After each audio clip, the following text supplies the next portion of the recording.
19라운드 강원 인천 리뷰를 해보겠습니다. 강원이 인천한테 2대3으로 깨졌는데요. 반대로 말하면 인천이 3대2로 이긴 거죠. 오늘 할 얘기가 참 많습니다. 이게 참 재밌는 박진감 넘치는 오늘 경기를 봤는데요.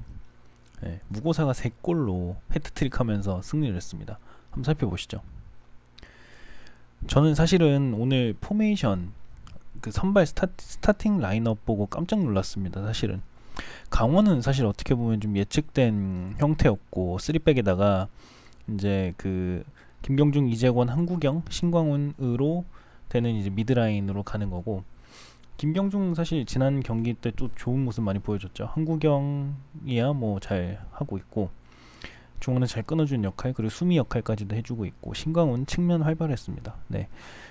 그리고 김승대, 고무열, 정석화의 공격 라인으로 올라갔고요. 사실 전 인천 스타팅 라인업 보고 진짜 깜짝 놀랐는데, 한마디로 말씀드리면은 이게 지금 3-1-4-2 그 형태지 않습니까? 3백은 그 이제 김현수, 양준하, 오반석 형태로 가고요. 그리고 김도혁이 그 원볼란치 형태로 가고, 김준엽, 지현아, 김준법, 정동윤이 미드라인에서 공미 라인으로 4명이 앞으로 가 있습니다. 그리고 무고사와 아길라르가 투톱 형태죠. 네, 아주 공격적인 라인업입니다. 사실 축구는 공간 싸움이고, 뭐 골을 넣어야 결국 이기는 거지만 공간 싸움 아닙니까? 근데 이제 그 공간 싸움을 하는 거에는 크게 두 가지가 있잖아요. 첫 번째는 포메이션이란 시스템이 있는 거고, 그다음에 각자 개인 선수들이 가지고 있는 플레이어들의 능력치가 작용을 해서 이게 짬뽕이 잘 돼야지만 공간 싸움을 할 수 있고 골로 연결될 수 있는 거죠. 근데 사실 이게 지금 인천 이거 보십시오. 지금 그 예전 포메이션이랑 완전 다르지 않습니까? 예전에는 4백 아니면은 3-6-1 이런 형태로 했었는데, 뭐 3-5-2 해봤자 뭐 그런 형태, 3-4-1-2 뭐 이런 형태였는데 공격진으로 전진 배치해버렸습니다. 공격을 할 수밖에 없는 시스템인 거죠. 플레이어들이 어떻든 간에 지금 공격이 안 되면 이상한 포메이션을 만들어 놓고 조성환 감독이 때려버린 겁니다. 네, 아주 흥미로운데요. 네, 그런 부분 때문에 같이 작용해서 사실은 강원이 이번 경기에 좀 패배했다는 부분도 없지 않아 있어요. 네, 강원부터 먼저 살펴보시죠. 자, 강원을 한마디로 좀 말씀드리면 이번에는 전북과는 달라야 했던 경기가 아닌가는 생각입니다. 제가 아까 이제 그 조성환 감독이 인천 포메이션이 파격적이라고 말씀드렸는데, 지난 경기 그리고 지지난 경기 조성환 감독이 부임 첫 경기는 빼고 그 나머지 그 3경기는 모두 다 포메이션이 거의 달랐습니다. 그 달랐다는 게 거의 제가 봤을 땐 극적으로 다른 느낌이었는데요. 변화를 한 경기 단위로 주고 있어요. 그래서 그 팀에 맞게, 그 팀이 어떤 상황에 예상 라인업 포메이션에 맞게, 예상되는 공격 성향에 맞게 바뀌고 있는 거죠. 근데 이제 강원 같은 경우에는 지난 그 라인업과 크게 포메이션 상으로 달라졌다는 느낌을 받지 못했어요. 근데 구조 자체가 크게 다르지 않은데, 그게 그렇다고 해서 선수들이 달라진다고, 스타팅 라인업이 달라진다고 그게 많이 달라질까요? 그렇지 않거든요. 그 K리그 데이터 포털 사이트에 들어가면은, 이건 이제 그 한국 축구연맹 K리그 홈페이지 들어가면은 데이터 포털이라고 해가지고 이 축구 그 경기 데이터들을 외주 줘가지고 이렇게 측정을 하더라고요. 거기에서 이제 제가 좀 주로 많이 데이터들을 보는데, 거기서 봤던 이제 패스 루트입니다. 왼쪽이 전반, 그러니까 왼쪽이 강원의 패스 루트랑 어떤 그 횟수인 거죠. 왼쪽이 전반, 오른쪽이 후반이거든요. 자, 왼쪽에 보시면은 공격을 이 왼쪽에서 오른쪽으로 합니다. 근데 중간에서 다 막혀 있죠. 볼이 중간에서 다 돌아요. 횡패스로. 그리고 이 빨간색은 지금 패스 실패, 크로스 실패 체크인데요. 그 박스 안으로 들어가 다 실패하죠. 이 말은 지금 뭡니까? 그 인천의 그 중원 하프라인에서의 어떤 그 라인을 위로 공격적으로 끌어올린 점이 여기서 통과가 안 된 겁니다. 중원에서 싸움이 안 됐던 거죠. 그러다 보니까 계속 패스가 돌고 공략 못하고 중원은 뚫지도 못하고 그 크로스나 이런 거는 계속 올리고 하나, 근데 그게 이제 수비한테 막혀서 제대로 이제 뚫리지가 않는 거죠. 그 양상이 똑같이 후반에도 나타납니다. 이게 거의 데칼코마니급이에요. 후반전도 똑같이, 후반전은 오른쪽에서 왼쪽으로 공격을 하는 부분이거든요. 똑같이 중앙에서 다 막히고 횡패스로 돌리다가 여기서 풀리지 않으니까 뭐 슈팅하거나 크로스 올리고 하는데 다 빨간색입니다. 그래서 패스는 총 거의 600회 가까이 했어요. 총 전후반 합해가지고 점유율은 65%고요. 이런 부분이 참 어려웠다. 그래서 전북과는 좀 달라야 되지 않나 라는 부분이, 어떤 걸 좀 말씀드리고 싶냐면, 전반전에 기싸움을 좀 많이 했죠. 사실 전반전에는 강원이든 인천이든 결정적이라고 생각될 만한 장면이 거의 없었어요. 그래서 중원에서 좀 많이 싸웠는데 측면으로, 그러니까 전개를 잘 못해줬던 부분이 좀 아쉬웠죠. 그리고 중원에서 바로 뚫지를 못하니까 상대한테 이제 측면 역습 찬스가 많이 나왔죠. 보시면 이렇게 위로 올라서 있어요. 라인이 올라와 있고 3백이 그래도 굳건히 버티고 있지 않습니까? 지금 인천이 그래도 잘 된 점은, 이렇게 양주나 그 오반석 이렇게 해가지고 3명 3백 하다가도 한 명이 내려와가지고 이렇게 4백이 가능해요. 그렇게 하면은 거의 4-4-2 형태가 되죠. 4-4-2 형태가 되게 안정적인 구조잖아요. 그래서 이렇게 라인만 조금 끌어내려주면은 사실은 수비도 굉장히 쉽게 될 수 있는 거거든요. 공간에 잘 점유할 수 있는 형태인 거죠. 그런 형태인데 중원에서 뚫지를 못하고 계속 이제 투입해서 붙여주고 고무열 들어가고 뭐 김승대 들어가고 해서 많이 여튼 뚫어야 되니까 붙여주잖아요. 측면으로도 가려고 하다가 이렇게 하다가 안 되니까 여기서 이제 그 역습 찬스를 내주게 되는 거죠. 특히 측면으로. 강원은 그래도 3백이니까 이제 3백으로 들어가지만 측면으로 볼이 갈 때는 방어를 잘 못해주는 거죠. 왜냐면은 인천이 중원이 단단한 포메이션으로 가다 보니까 중앙이든 양쪽 측면이든 어느 쪽으로든 잘 갈 수 있는 루트를 확보할 수 있게 되는 겁니다. 중앙이 공격의 중심이 하프라인이니까, 중심이니까 예전에 내려섰던 인천이랑은 완전 다르죠. 그래서 역습 찬스 내주는 부분, 그리고 지금 라인업 보시면은 김승대, 고무열, 그리고 김경중, 신광훈, 이런 선수들 어떤 스타일입니까? 특히 김승대, 예전 포항 시절부터 라인 브레이커 성향의 선수 아닙니까? 그 수비 뒷공간 침투해가지고 라인 깨부수는 그런 형태로 굉장히 뛰어나죠.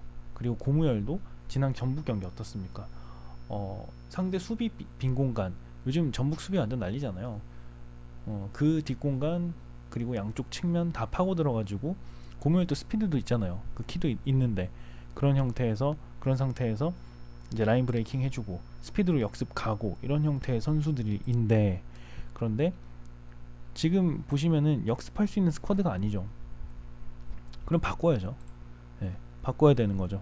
그래서 애초부터 사실은 이런 상황에서는, 이렇게 붙여준 상황에서는 보십시오. 이게 4-4-2 형태로 예를 들어서 갔을 때 만약에 인천이 이렇게 내려선 경우에는 어디 플레이가 중요합니까? 사실은 측면으로 가서 빼주거나 양쪽 공간을 점유해주거나 이렇게 붙으면은 침투해서 들어간 형태, 침투에 들어갈 수 있으니까 얘가 다시 붙으면은 여기서 공간 나오고 여기서 들어갈 수 있는 형태로 그 측면 플레이를 해주거나, 아니면은 여기서 위협적일 수 있는 이런 선수들의 박스 투 박스, 그러니까 박스 투 박스가 아니죠. 박스 안에서 플레이가 능하고 침투에 능한 선수들을 들여보내야겠죠.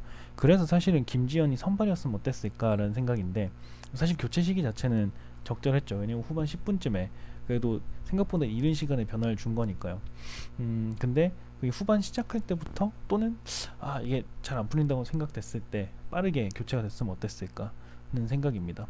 그리고 과연 이거 생각을 못했을까, 예상을 못했을까, 선발이었으면 어땠을까 싶은 생각이 들고요. 김지현 왜 침투 되게 잘하잖아요.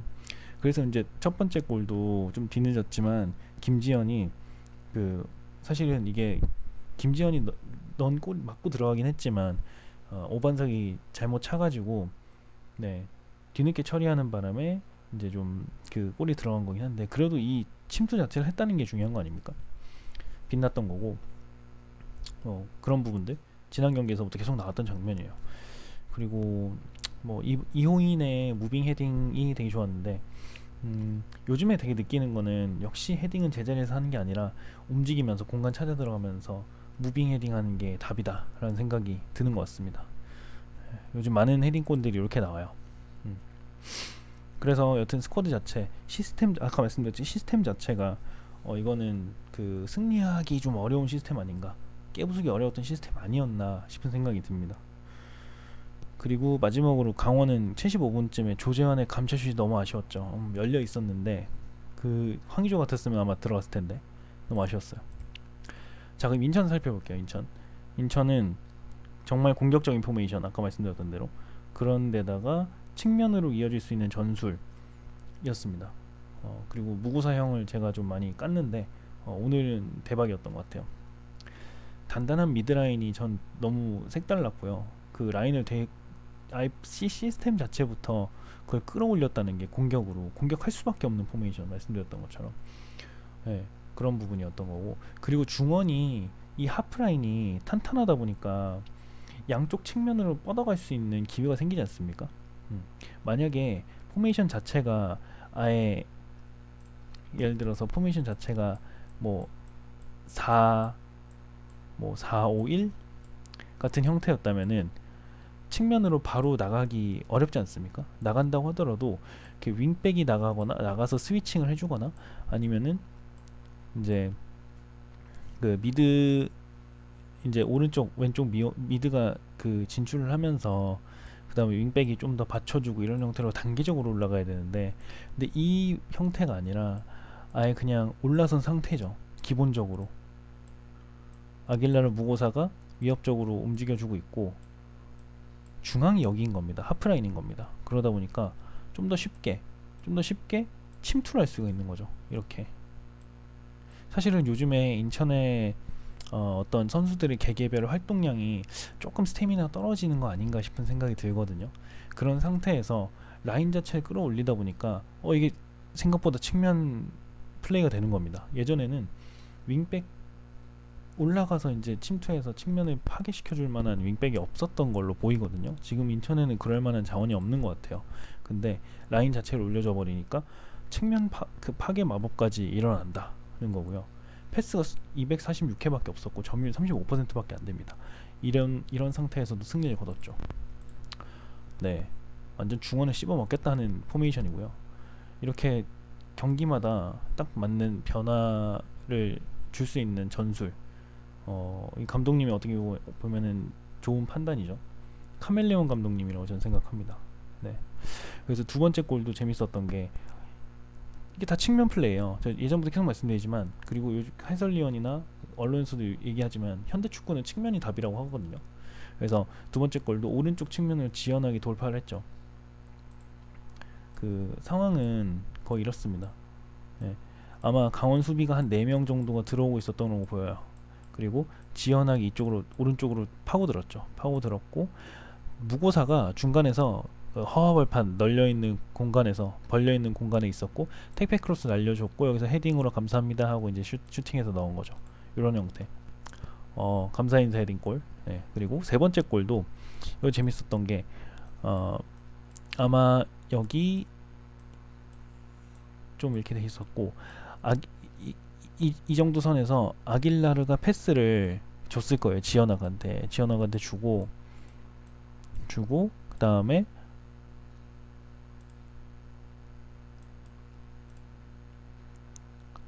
이거를 김준엽한테 주고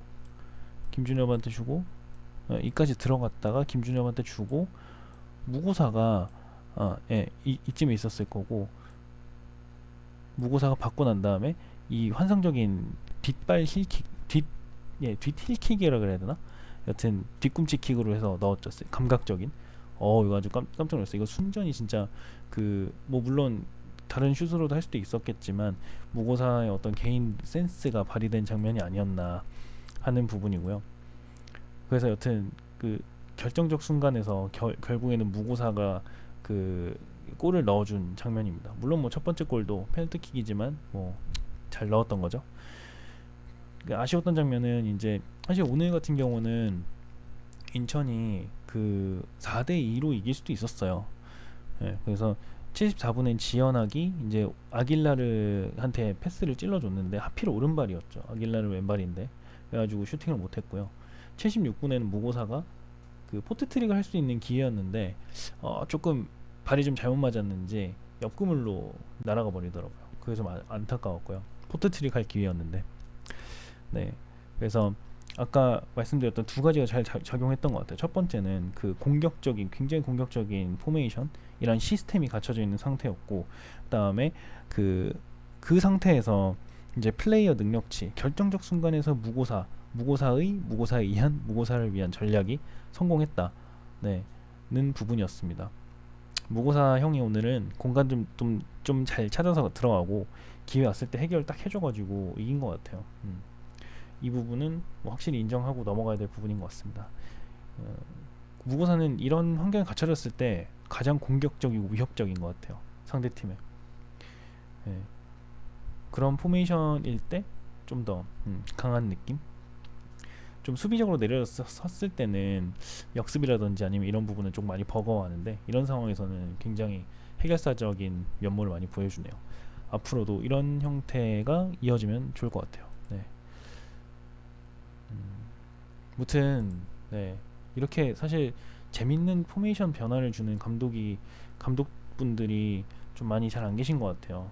성공했던 공식에 좀 취해가지고 사용하시는 부분이 많은데 예전 사실 이제 제주 유나이티드 계실 때부터 조성관 감독님은 참 재밌었다는 생각이 들고 이런 분이 좀 더 좋은 팀, 뭐 중위권 이상의 팀을 맡으면은 진짜 또 좋은 성과 내지 않을까 싶은 생각도 또 들어요.